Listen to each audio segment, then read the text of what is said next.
After the armament of the Taliban by the United States in the late 70s and early 80s, the Afghani government fell and was taken over by the aforementioned Taliban.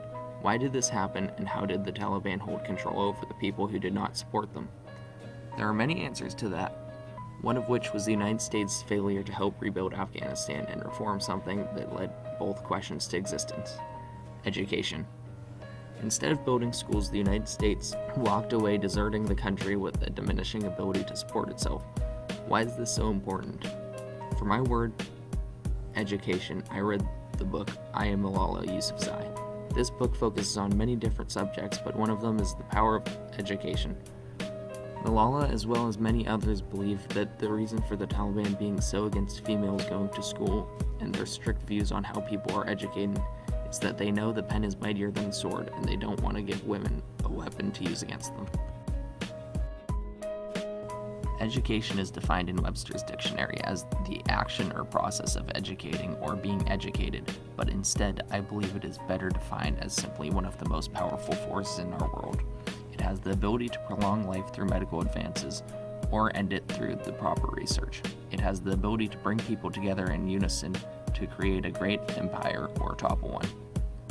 And it's always at our fingertips. Education is in high demand too. It isn't that Afghanistan necessarily lacks education either. Simply, many people in the Middle East have felt that the educations they have been provided do not help them get jobs later on in life, or help them in the long run. This is a large part of what sparked the Arab Spring. In many places around the world, there's a high demand for useful education, because with the right education, people can get jobs and economies can grow, and thus governments can grow. My personal views on education are that it is simply one of the most powerful forces on our planet, and we need it. As much as I dread to go to school most mornings, the truth is that when I go too long without it, I start missing it. There is a certain longing to exercise your brain after you let it rest for too long, and it isn't just with conventional education either. Anyone who gets to know me will also get to know and probably hate the phrase fun fact. Even though I often abhor the conventional education system that we've lived our lives by for the past 12 years, that doesn't mean that I dislike learning, which is where fun facts come in.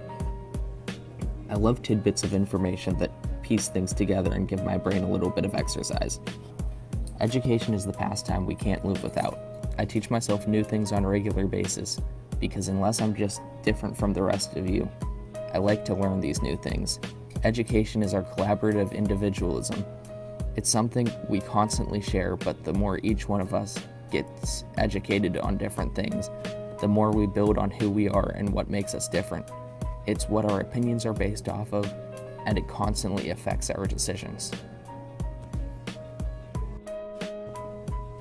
To get another view on education, I talked to my good friend Ian Cox. Ian, what kind of potential do you think education holds?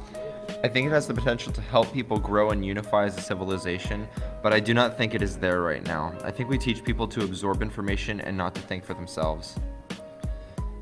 Next, do you think there is one good way to educate that works for everybody? There's not. Everybody is different, has a different mind, and they work differently. Thank you, Ian. That's some good insight. So what is education, and why is it so important? I can answer both those questions at the same time. Education is our basis for human connectivity. It's how we're able to communicate. It's how we're able to stay together. Education is our unity and our individualism. It's our road to success, and it can be used as a means to lead us to destruction. This is a paper about the concept of education and its meanings as well as its connotations. And I'm writing it to inform you that it's one of, if not the number one force in our world.